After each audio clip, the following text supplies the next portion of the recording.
Welcome to the Attention Deficit Disorder Expert Podcast Series by Attitude Magazine.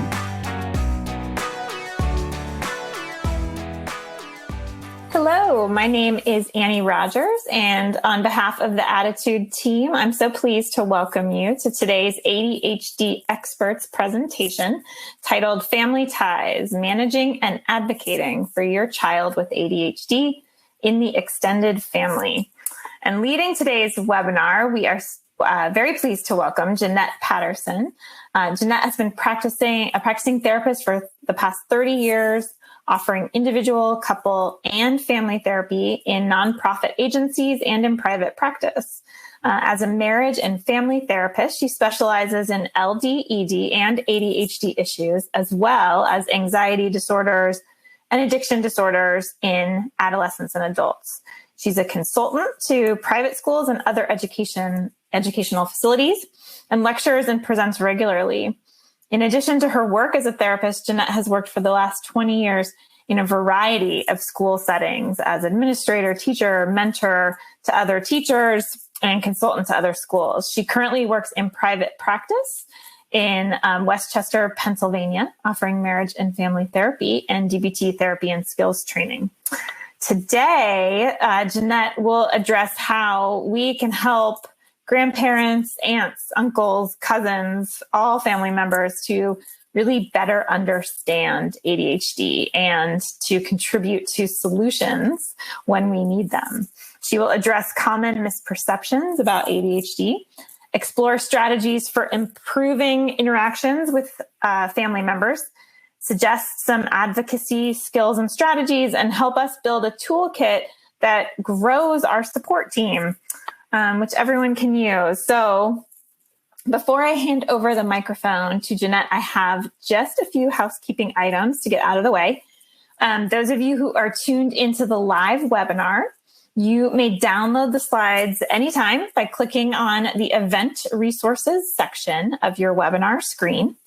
And if you are interested in the certificate of attendance option, please keep an eye out for instructions in an email that you will receive about an hour after the live broadcast. If you're listening in replay or podcast mode, just visit attitudemag.com and search for podcast 365 to access the slides, the replay, certificate of attendance option. And if you support the work we're doing here at Attitude to strengthen the ADHD community, we encourage you to visit attitudemag.com/subscribe and sign up for the magazine for your family or to share with a teacher or a loved one who could benefit from greater ADHD understanding. So without further ado, I'm very pleased to hand over the microphone to Janette Patterson and this very important talk on strengthening family ties and advocating for your child with ADHD. Janette, welcome. Hi, thank you, Annie. Just getting started, right? The concern here is, right, so how do we relate to family members and deal with situations within the whole extended family? And that can be tricky regardless of whether there is somebody with ADHD or any special needs. It can just be really hard, right? Why? Because we don't pick our family members. We're stuck with them, right? It's very different from choosing your circle of friends where if you don't get along, you can say, maybe I just let that one be. I'll just find different people, right? But we're stuck with our family members, and we're stuck with family history, and we're stuck with our family culture, which can be challenging. Like maybe there is a family culture of we have grand family dinners for Thanksgiving and for major holidays, and then everybody has to gather, and it's a really important meal, and then we are getting all worried because our ADHD kid just doesn't sit still, right? Those kinds of questions or concerns is what we're wanting to address in our talk today. So what is it that can get in the way when our goal is to get along with our family members and support our ADHD family member, let's say our child, but it could also be just maybe you have a family member that you want to support, your nephew, your aunt, you know, whoever it is, right? So we can just expand this to just anybody. And the goal is to get along in the family functioning that we have. But that can be hard. So what can get in the way is, there we are. There can be all sorts of misunderstandings and misinterpretations of what we observe within the family gathering, let's say, right? So as we know, individuals with ADHD can get very easily distracted. They just don't pay attention very well, right? And if we have family gatherings where family members expect that everyone is on their best behavior, then that can be hard for individuals with ADHD, right? So out of that can arise misunderstandings and just misinterpretations of what we see, right? So maybe little Johnny, who has ADHD, is just not sitting perfectly still at the dinner table because he just can't, right? And then maybe other relatives see that and they have a misunderstanding there, right? They think that he's just unruly and misbehaved, and maybe we as parents are not doing a good enough job of teaching little Johnny to mind his manners, right? So that can be just a ignorance of just not knowing what the characteristics are of ADHD, or what the driving forces are that drive individuals with ADHD to certain behaviors, right? Sometimes it's just that we have a difference in opinions, right? We all do. We all have opinions of like what's a nice setting for a family gathering. Well, we should meet at a restaurant, and somebody else says, no, it should actually be at home because then we can feel more comfortable. It's not about right or wrong. It's just a difference in opinions, right? But those can then lead to misunderstandings, or just not getting the cues or the conversation message right, because we're just not of the same opinion. We have different personal preferences. So that can be that's really important to track for, right? What is going on here? Could it be that family members are just not aware of what ADHD is and how it manifests?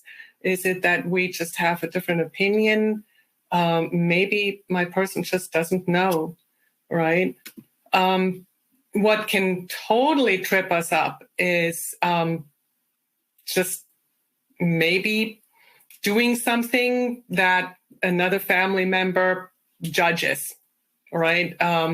Maybe my ADHD kid is sitting at the table and reaches across the table and, grabs some food or something. And there is Aunt Betsy, and she glances, right, and says, I can't believe your son is so misbehaved, and you're just melting, right? Oh my God, feeling embarrassed, right? Oh, this is just awful.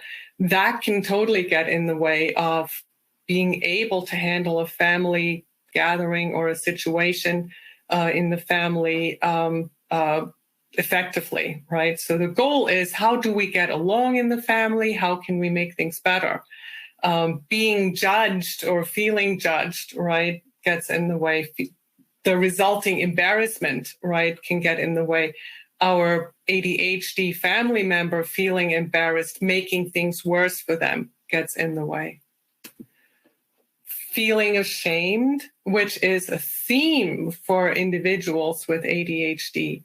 The real core experience of there is something wrong with me, right? Or for parents, right, to feel that shame of there is something wrong with my child is flawed, can be such a heartache and can cause such tragic situations of misunderstandings and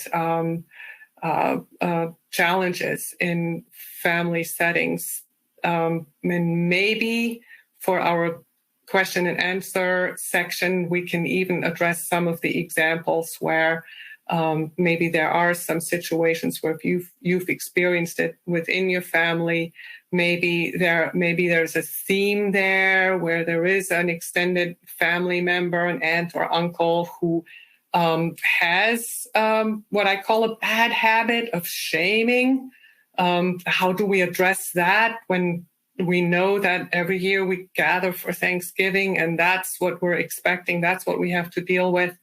So something to really keep an eye out, right? How do we become aware of it? And then more importantly, how do we cope with that?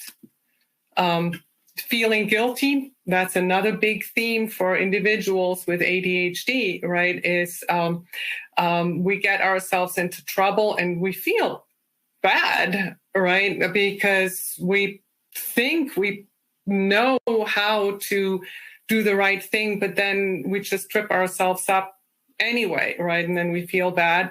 Or likewise, the family members, right, who have a bad habit of guilt tripping, right, of laying the guilt trip on you. Like, I can't believe you're parenting your child that way, right? I mean, you should know better, right?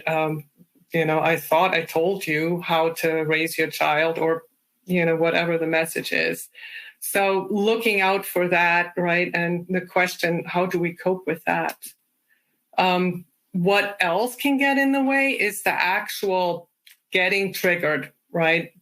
Being at a family gathering, somebody says something and it just hits you the wrong way and you just lose it, right? Or you've got your ADHD child and she's really wanting to get up and just play, and but we need to get her to stay sitting at the dinner table, but she just can't handle it. And then she's got the meltdown, right? So the behavioral dysregulation is an actual diagnostic criteria for getting the ADHD diagnosis, the emotional and behavioral dysregulation.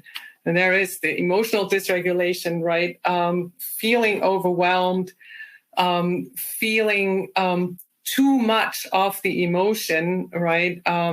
Anxiety, fear, and not being able to rein it in, just feeling so out of sorts and swept away by the intensity of the emotion. That can totally get in the way for us to have a positive family experience. The other thing that can also trip us up sometimes, and people with ADHD tend to have that as well, is this what's called magical thinking, right?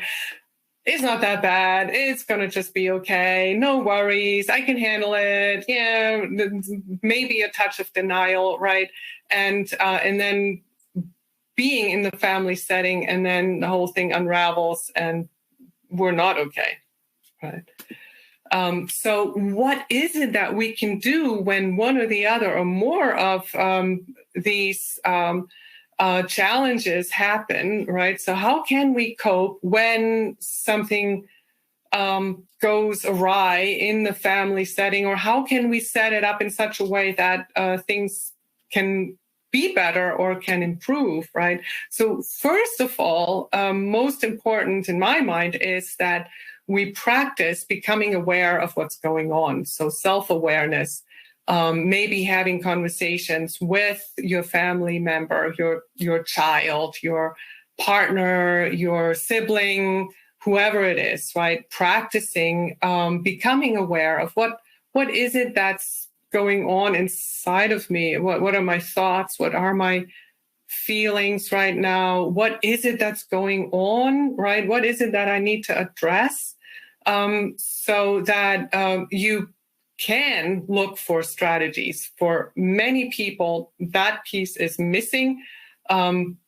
Something happens and they get swept up in the experience, and then we're shooting from the hip, not really using strategies, and possibly making things worse rather than better.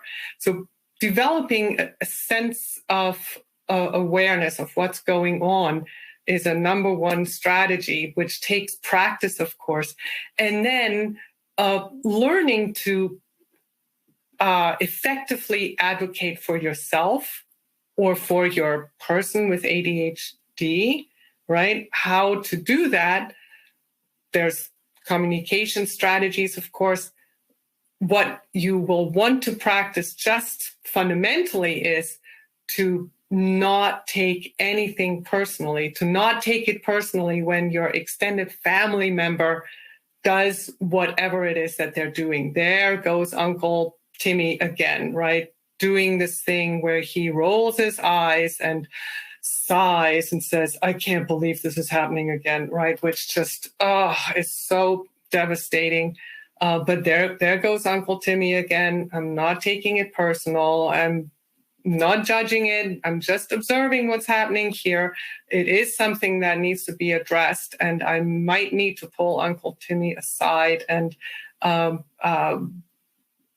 offer some information, involve him in a conversation to address what we're struggling with. Hey, Uncle Timmy, when you judge my child, right, it's really not helpful at all. It makes him feel bad, and it makes me feel bad. And what's going on is that my child has ADHD, and that's really the best he can do to cope. And what's more helpful is if maybe you just ignore it, the behavior. Maybe you just smile at my son and say, it's okay, we'll get through this, it's going to be better.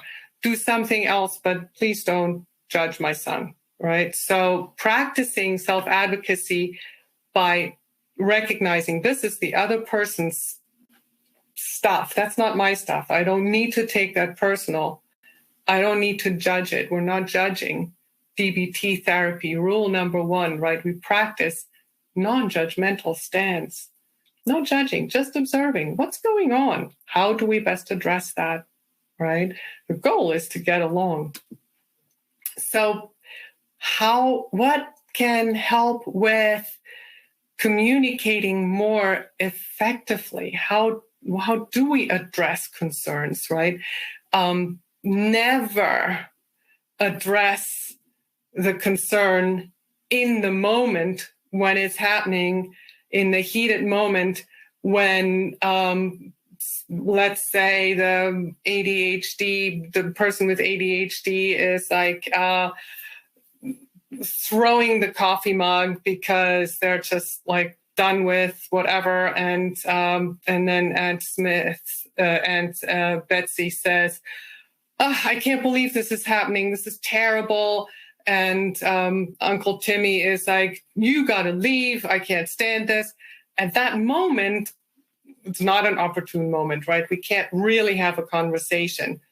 Rather, to find a moment when everybody is quiet, everybody is calm, we're getting along, and to see if you can invite family members into a conversation, like Aunt Betsy, Uncle Timmy, do you have a moment? Would you be willing to sit and talk with me a little bit about what's going on, like when we visit? And, it's really important to me that we find some better ways to handle situations when things get challenging, right?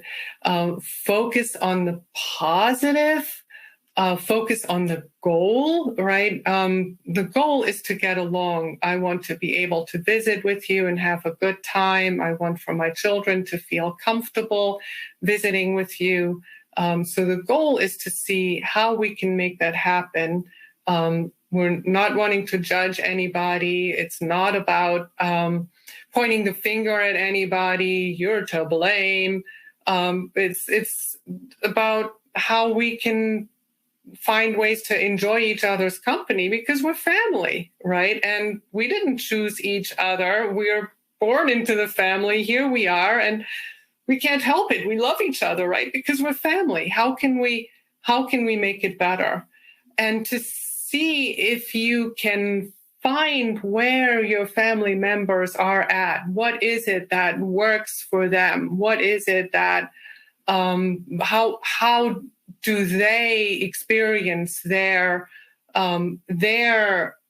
family life? To see if we can start there. I know, Uncle Timmy, that you like when people are quiet at the dinner table, and I know that my children are rather noisy, and I respect that you prefer having people be mindful. And what is it that we could do to make it easier for everybody? Because my kids are actually rather loud. They are. It's not because I'm doing anything wrong with my parenting style. It's just that they're bubbly. They are, right? So how about we don't have hour-long meals? What if we just say we sit for 20 minutes and then the kids can get up? And maybe then we just have like the adults at the table. How about that? So we're looking for ways to engage family members into a conversation and look for ways to where they can stay open to the conversation and collaborate. We don't want to tell them what to do, because I'm sure that usually doesn't work very well. So educating the family about ADHD, of course, is totally important, right? To meet them where they're at. Uncle Timmy, do you know about ADHD? And do you know how it's like, what the behaviors are that my child has that are due to the ADHD? Do you can I explain to you how when you try and get my daughter to talk with you, right? And she keeps looking away, right? And you keep saying, hey, don't disrespect me. You got to keep looking at me. Keep looking at me. Actually, that's just because she's got ADHD. She just kind of, her mind wanders off. And all you need to do is just keep reminding her to check in with you, right? Just invite her back into the conversation. It's just what ADHD is for some people, right?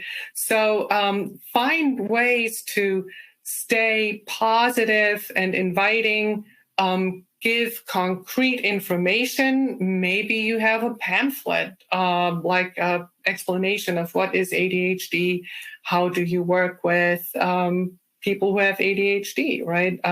Ask them if they have any questions, rather than just assuming that maybe they know everything, right?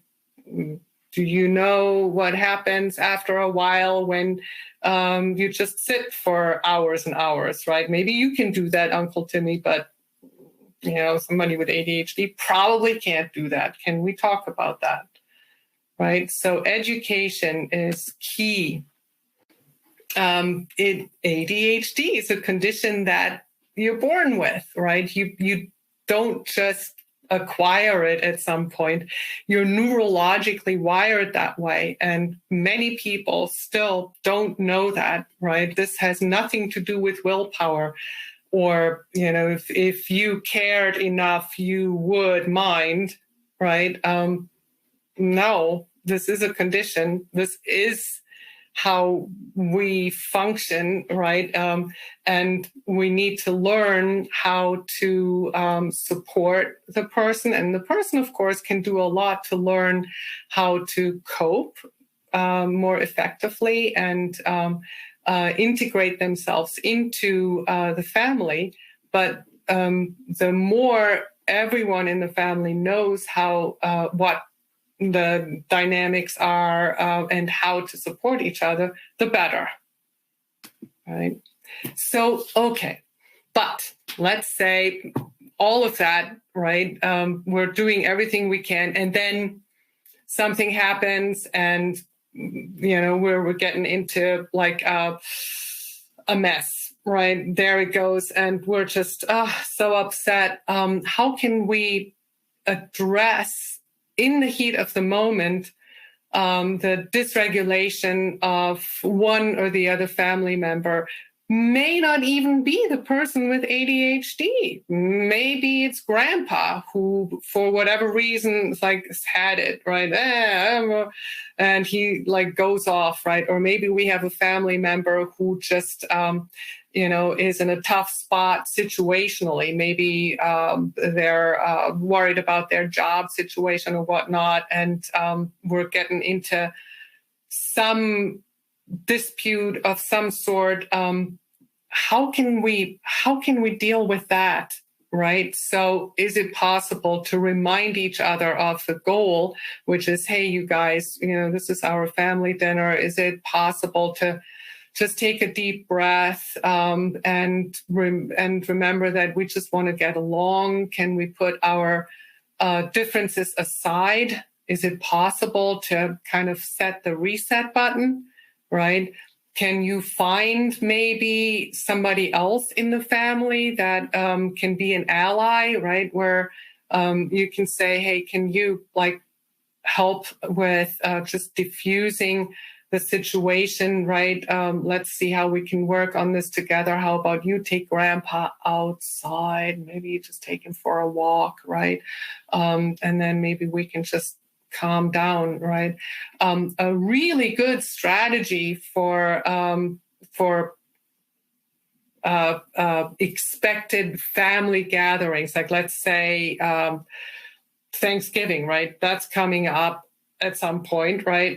Is to cope ahead. So that's a DBT strategy. Coping ahead means that you already know that this is a situation where things can get challenging. So what are some tools and strategies that you can already pack in your toolbox, so to speak, that can be helpful in case you need them, right? So you're preparing, you're coping ahead. So what would that look like for whatever the family gathering is, or the family situation that you already know is going to happen, right? So next week we're going to travel to grandma's house, and yeah, that's going to be challenging because it's going to be an 8-hour car ride, and then grandma is going to want to sit and talk for hours because she will want to hear everybody's story. That's just going to be really challenging. How can we prepare for the car ride? How can we prepare for sitting for hours? What are some strategies that could help the children or my partner to be able to cope as best as possible? So creating a toolbox of strategies, right? Some really important strategies involve timing, setting a time, meaning you could schedule. So in terms of like the example of going to grandma's house and then sitting in the car for hours and then sitting at grandma's house for hours, maybe, right? So breaking up the car ride into chunks with breaks, having snacks in the car for the kids, having toys in the car for the kids, music, games, you name it, all of the strategies that you probably all know already. But then we arrive at grandma's house, and then she says, all right, let's everybody sit down. I made some hot chocolate. Let's talk for hours. Maybe, right, is it possible to say, great, grandma, I'm like totally willing to sit with you, but my kids need to like get a half hour of playtime in. So they're going to go and play a little bit. And then, or maybe it's nighttime and maybe they need to go to bed. And then we might have to say, grandma, how about better timing for sitting and talking is tomorrow in the morning. So finding the right timing, scheduling wisely, finding breaks, using humor can be a great strategy, right? Looking at the bright side of things. It doesn't have to be a tragedy, right? Grandma, it's so good to see you. I wish we could stay up for hours, but we're really, really tired, right? We just gotta go to bed, but tomorrow is another day, and tomorrow we're gonna have so much fun. So looking at the positive, finding the humor in life, if at all possible, can be such a good strategy, right? So at any moment, we're wanting to recognize that anything that happens is an opportunity for us to do something with it. We don't have to repeat the same thing over and over again, which is what tends to happen, right? There she goes again. That's what she always does, right? Oh my God. And then we do our thing that we always do because that is just what happens. So at any moment, we could also say, all right, so here is a situation now, and this is an opportunity for me now to use my skills, as we say in DBT therapy, right? What are some strategies? How can I cope with this situation?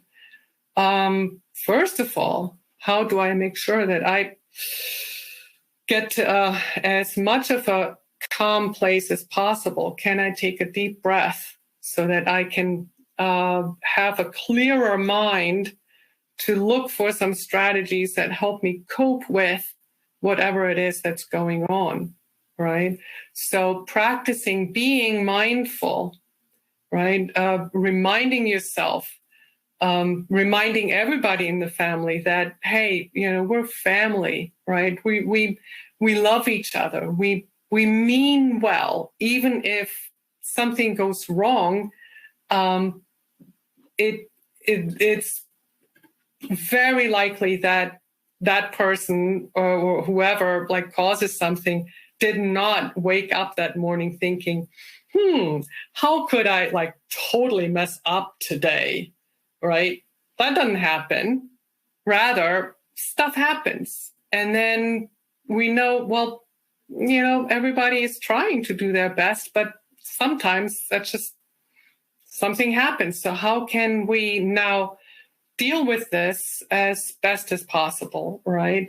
It takes a lot of practice, right? Practicing being mindful, practicing not taking things personal, practicing not judging anything, not judging myself, not judging grandma and grandpa, not judging maybe the family member that's always the one that just destroys the harmony in the family. Maybe not judging them either. That's just the way they are. And deep down inside, everybody means well and tries the best they can. And maybe that's just all they can do. And then the question is, how can we work skillfully with this situation? How can we make the best of what we have? And with practice, things can get better, right? So working within the family is very complex, right? So I just did a very broad brush stroke, right? Just kind of touching on some of the concerns that can bubble up within families and getting along within the family. And I touched on some strategies and maybe exploring how to build your own set of strategies. But of course, for every family, that set of strategies can look different. Every family has their own unique ways of how they're functioning. So how to translate what I'm offering there to your family situation, right, is the question that I'm leaving you with, right? How can I make use of what we just learned, right? How does that best fit for my family and my situation? And so I would like to stop at this point and open this up for questions, which I think, Annie, you'll moderate that, right? Yes. Thank you so much for that introduction, the overview. And indeed, as you anticipated, we do have some very specific and detailed questions from our listeners. So I'll get right into them now. The first one, it's how do I deal with well-meaning but unsolicited parenting advice? I feel like I'm always trying to convince and prove that my child has this condition, and it's met with polite, unspoken, but very real disapproval. Such a well-worded question. Ouch, and it hurts, right?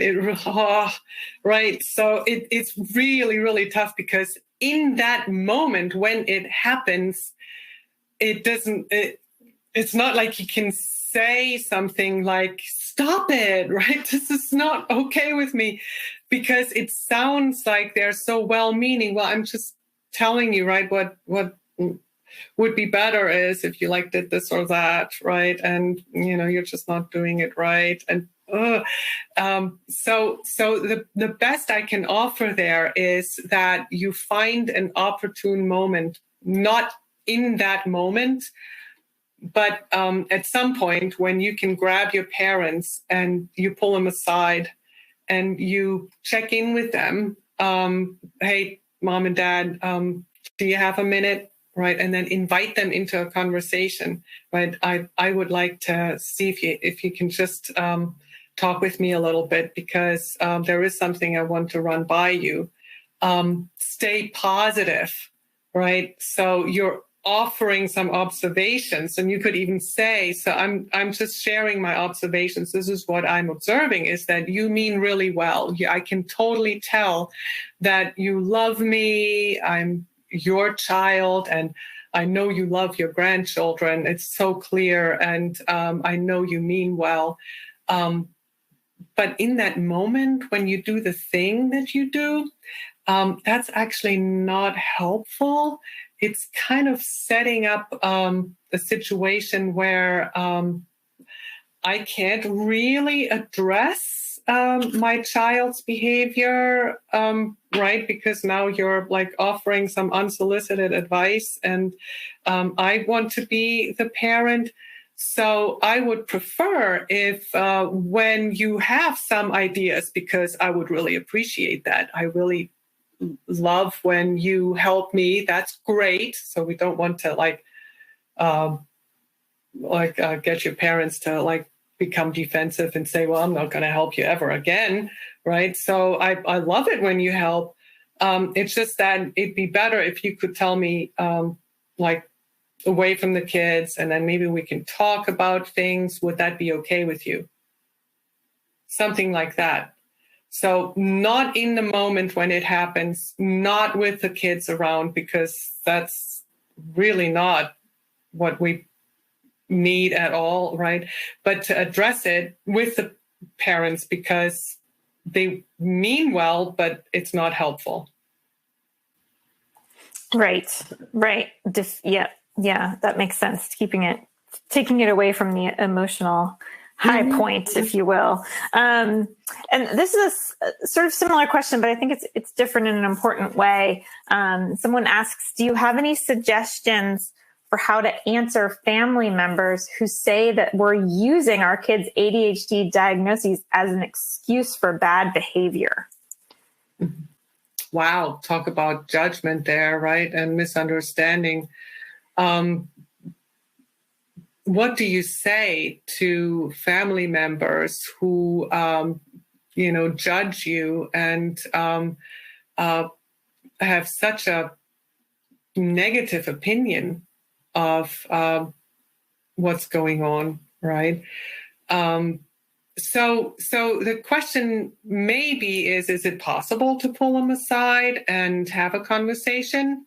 Because maybe they're not even aware. Maybe that is a blind spot, right? That they're so judgmental and saying, hey, you're playing the ADHD card here, right? It's like, yeah. And because your kids have ADHD, they can like climb over tables and chairs and do whatever they want. And that just doesn't fly with us, right? Is it possible that they are not even aware that they're judgmental and that that's actually hurtful?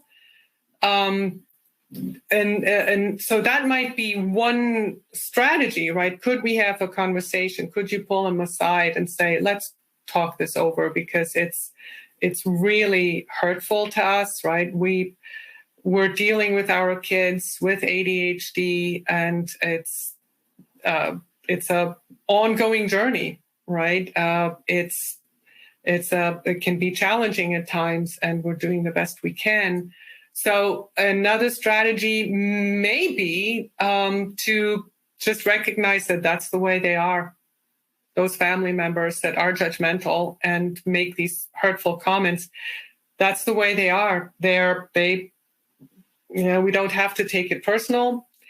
We can even talk with the kids and maybe practice recognizing that sometimes we will run into other people, family members, or at school, or in the community, or anywhere, that are rather judgmental and not shy at all to voice their judgmental opinions. And then the best thing we can do is to practice not taking it personal, right? That is what some people do. We know, right? We know that we work hard, that we're doing the best we can. And sometimes people just do their judgmental shaming thing, right? So that might be another coping strategy, is to recognize, well, that's unfortunate. That's what our family members are doing, but we don't have to take it on. We don't have to take it personal. And a strategy could be maybe using humor, maybe not as in like laughing at them like ha ha ha or anything, but finding a way to just kind of rise above it. Yep, that's what it is. We're just doing our thing here, right? We don't have to engage, become defensive, or try and fix anything. We could just let people be that way and find a way to maybe shift attention, possibly also by saying, okay, yep, I hear you, but let's just see if we can focus on having, a good time. We're here for Grandpa's birthday. Possibly. Mm-hmm. Yeah, a lot of listeners are facing this tough period of puberty, tough for various reasons, but on this front specifically because the kids are getting old enough to realize that. In one case, someone writes that, how do you help your child when they can clearly see that they're being treated differently than their cousins, for example, that they're being treated as bad in comparison. And that can be so hurtful for a child to understand. And especially as they, sort of hit adolescence, and any suggestion of difference is usually, very tough. Any advice for those parents? Yeah. So, in my thinking, most important is to support your child, right? Is to validate your child experience, right? I get it that for you, this is really hard to witness, right? So, you're being judged, you're being put down, you're being treated differently, and that's really hurtful, right? So to validate and to offer having or to offer your presence, to offer to be there for your child, right? I get it. I'm here for you, right? And to maybe have conversations about, well, how could how can you best cope with that, right? I mean, you could offer your help. You could say, well, I'm here to support you and I can advocate for you possibly, but now we're dealing with teenagers, right? We're dealing with adolescents who are now wanting to go out into the world and deal with stuff, right? So the question might be, so what are some strategies that could help you deal with situations where you see that family members are like judging you and they're treating you differently? Are there ways where you can advocate for yourself, right? And say, hey, you guys, right? So only because I forget some stuff or I'm like, I get distracted doesn't mean that I'm not interested in being part of the family and doing activities together with everybody else. So, include me, right? I want to be part of this, or, I want to have a chance to do similar activities than everybody else in the family.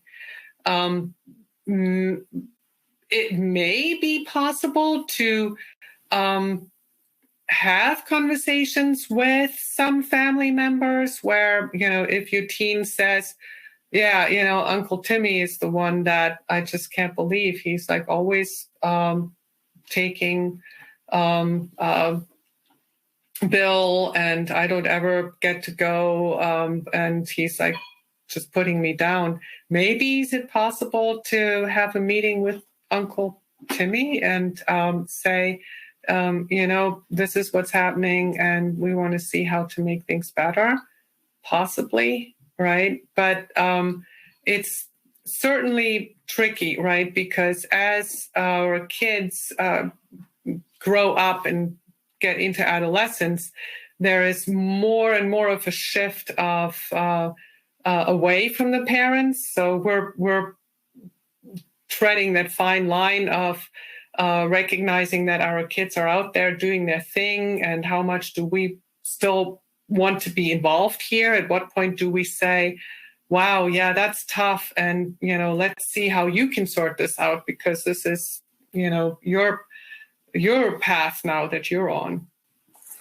Right. And that leads to another question, which is about educating your child, really about sort of the neuroscience of ADHD. And I think obviously for those preteen and teens, this is going to make more sense. But what do you think of the idea of really making an effort to teach your child about dopamine and the prefrontal cortex, so that the science behind it, so that they can begin that process of advocating for themselves and speaking knowledgeably about the condition when you are not present, whether with teachers or with friends?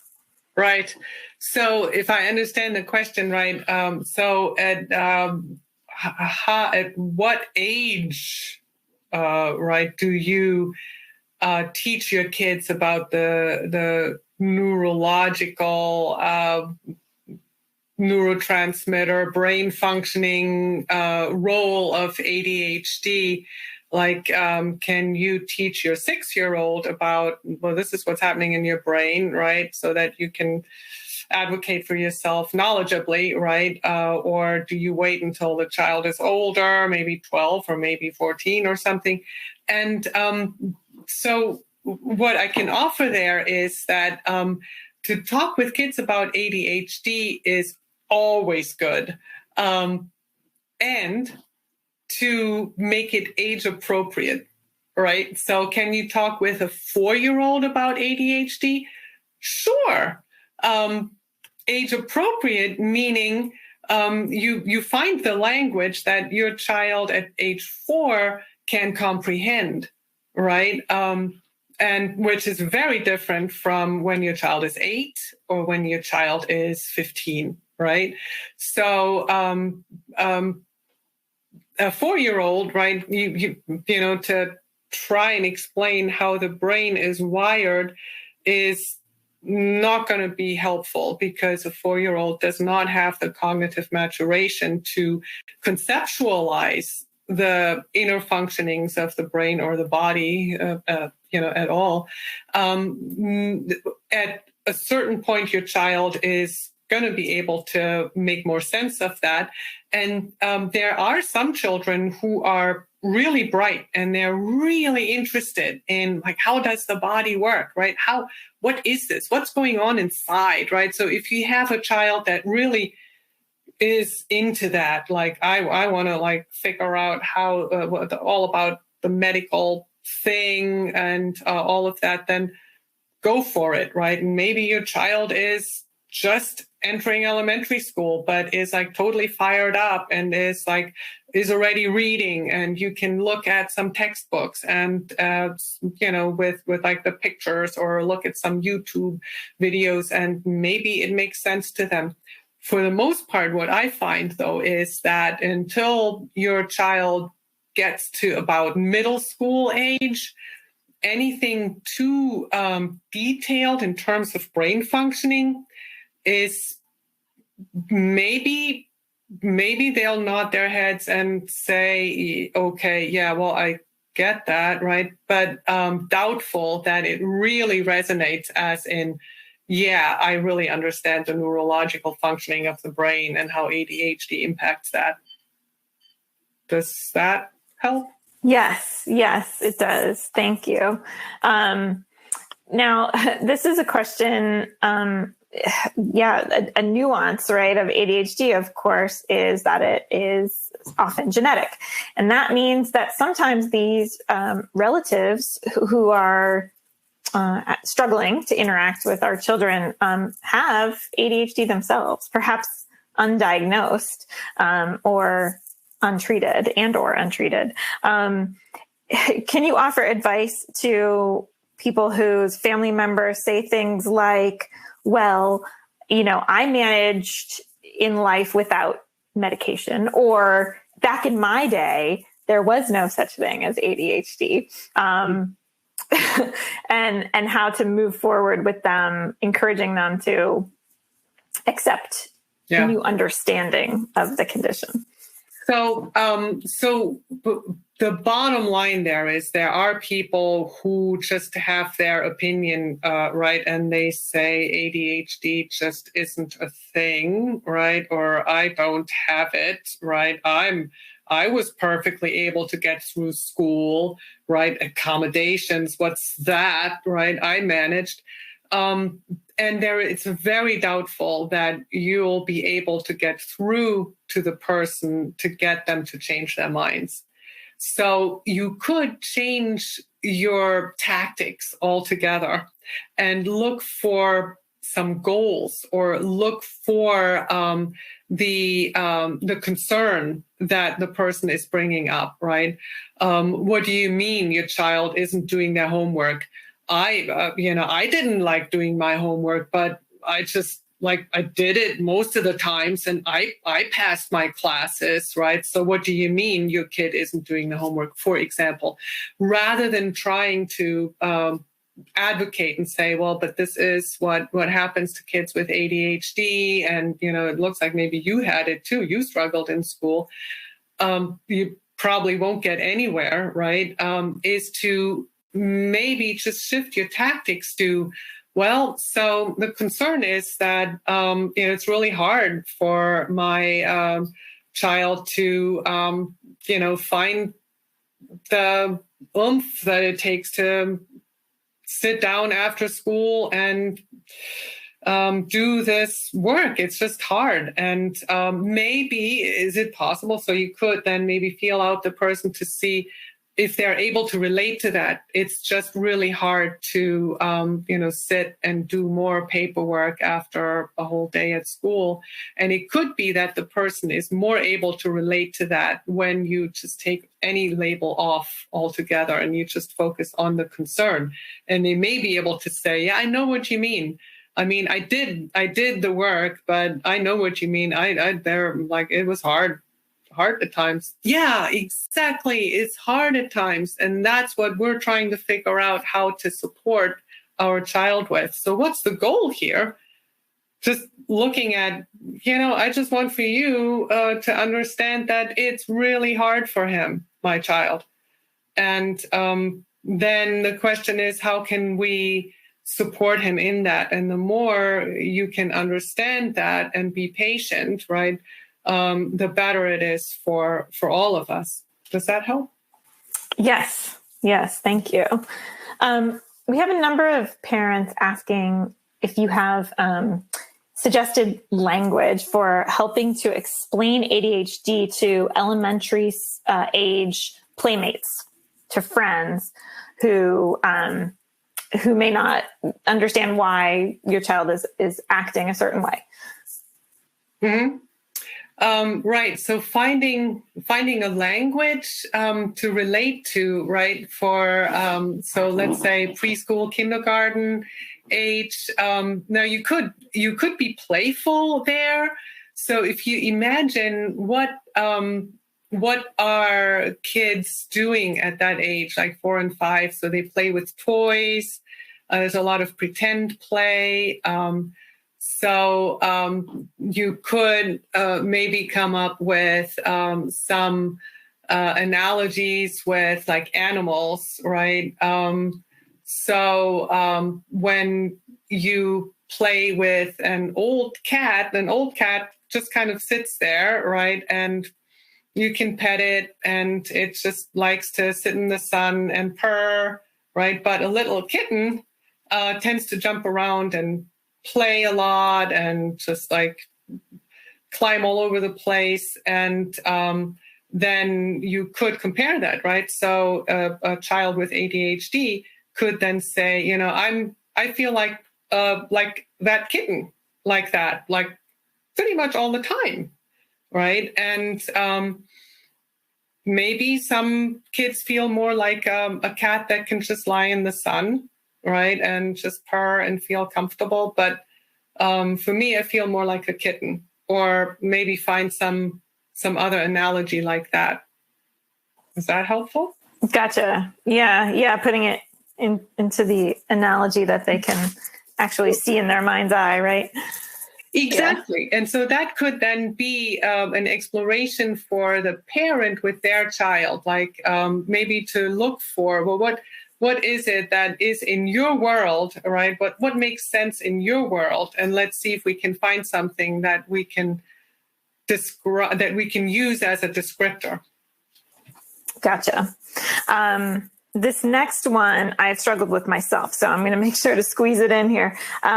We all, I think, parents know on some level the power of routine and how important our daily schedules are. And sometimes when we are with family members, they don't always appreciate or respect those routines. And we know that the consequences of breaking a healthy habit, a routine, can be fairly severe. Do you have any suggestions in language to help our family members understand that we're not being strict, rigid for no reason, that we're doing this with the best intentions of our children in mind? Mm-hmm. Yeah, that's also a really tough one, right? So the best thing to maybe endeavor to, first of all, to maybe pull family members aside beforehand, right? To maybe have a conversation and say, I know that this has happened in the past, right? We have a strict bedtime, 8 p.m. And I know that you guys like to just stay in the spirit of things and just keep going. And then it's puts us in this little bit of a difficult spot. And so let's see if we can talk about it. So to maybe have a conversation ahead of time and to say, no disrespect here, but this is really important because that is how our family functions. You don't need to give an explanation or an excuse or anything really. Every human being has a right to their decision and to their lifestyle, but you could offer, right? This is really important to us. So we really need to have our routine and this is what works for us. And we totally want to recognize that for you, there are different rules and expectations, but that's really important to us. Yes, I think that's very helpful to take it away from the heat of the moment and to anticipate so that you're not stuck with in your example, an overtired child who's more prone to emotional dysregulation or behavior. Yeah. Which none of that you even need to say. You could just say that is how we function in our family. That is just what we do. That's what we do. Yeah, absolutely. Well, we are just at an hour. So unfortunately, we will have to wrap up today's presentation. But Janette, thank you so much for leading this webinar on sort of family relations and ideas for smoothing out some of the rough spots as we all have the end of our summer vacations with families and then head into the holidays. For those of you who are listening, thank you for joining us. Please know that we do free ADHD expert webinars every week. Thank you for being here today. And thank you again, Janette, for this wonderful presentation. You're welcome. For more Attitude podcasts and information on living well with attention deficit, visit attitudemag.com. That's ADDITUDEMAG.com. That's ADDITUDEMAG.com. That's ADDITUDEMAG.com.